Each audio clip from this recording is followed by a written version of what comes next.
Assalamualaikum warahmatullahi wabarakatuh. Perkenalkan, kami dari kelompok 3 atas nama Alfira, Ilman, Gilang,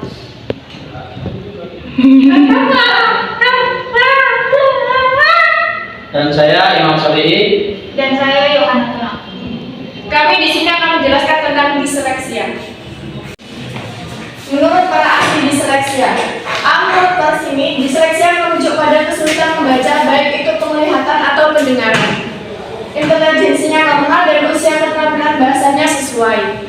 Kesulitan belajar tersebut akibat faktor neurologis dan bukan disebabkan oleh faktor eksternal, misalnya lingkungan atau sebab-sebab sosial. B. Menurut Guzdak, disleksia dinyatakan sebagai kesulitan membaca berat pada anak yang memiliki kecerdasan normal dan bermotivasi cukup, berlatar belakang budaya yang memadai dan berkesempatan memperoleh pendidikan, serta tidak bermasalah emosionalnya.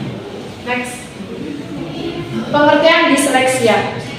Perkataan disleksia atau disleksia berasal dari bahasa Yunani dis yang membawa maksud kesukaran, leksis yang berarti perkataan. Dengan kata lain, disleksia adalah semacam disabilitas yang lazim dialami anak-anak yang umumnya mengalami kesulitan dalam belajar membaca, menulis, atau mengeja kata-kata. Next.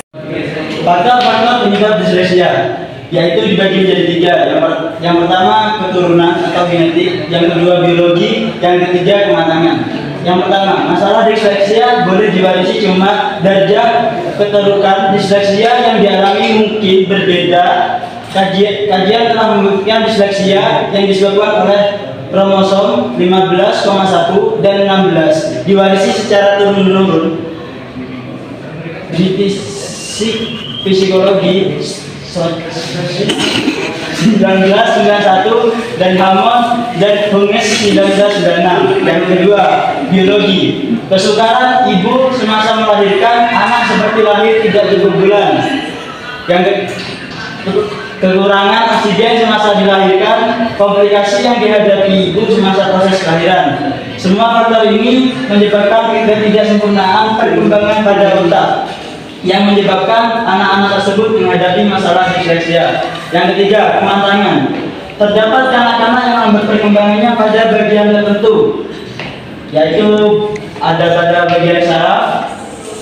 Biasanya kanak-kanak lelaki lambat matang daripada kanak-kanak perempuan. Melewatkan kematangan pada anak-anak merupakan antara kemungkinan punca dan kanak-kanak. Ciri-ciri disleksia: 1. Membuat kata-kata sendiri yang tidak memiliki arti. 2. Membolak-balik susunan huruf atau huruf kata dengan memasukkan huruf lain. 3. Kemahiran bertutur kata yang lambat. 4. Cara menempatkan kata-kata dengan kata lainnya.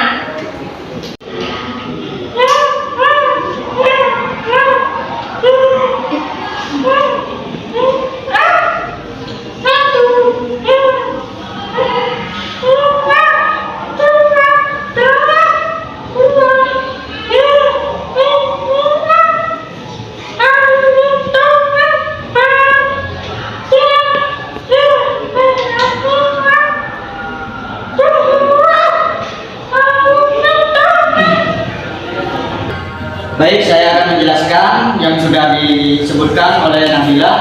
Yang pertama, disleksia visual, penglihatan. Nah, disleksia visual ini kesukaran untuk mengingat dan mengenal abjad serta perkataan, abjad-abjad tertentu atau sebagai perkataan secara terbalik. Next. Nah, disleksi yang kedua, disleksia auditori atau pendengaran. Kesukaran untuk mengingat bunyi abjad, menganalisis bunyi, mengikut suku kata, perkataan, dan penyusun atau menggabungkan suku kata bagi menyembunyikan perkataan. Bunyi percakapan yang tutur kata secara halus juga tidak dapat dibedakan. Masalah untuk membedakan bunyi vokal dengan konsonan juga dihadapi oleh disleksia auditori. Next. Nah, yang ketiga, disleksia visual dan auditori. Kesukaran membaca yang amat teruk dan disebabkan oleh kelemahan untuk tulisan secara visual atau audio. Adapun upaya dan cara penanganan disleksia, anak dengan disleksia membutuhkan pengajaran secara individu dan pengobatan untuk disleksia sering melibatkan program pendidikan multisensor. Dukungan moral dari orang tua sangat dibutuhkan untuk anak disleksia. Pengobatan yang terbaik adalah instruksi secara langsung yang menggabungkan pendekatan multisensor. Jenis pengobatan ini terdiri dari pengajaran suara dengan berbagai isyarat, biasanya terpisah dan jika memungkinkan merupakan bagian dari program membaca.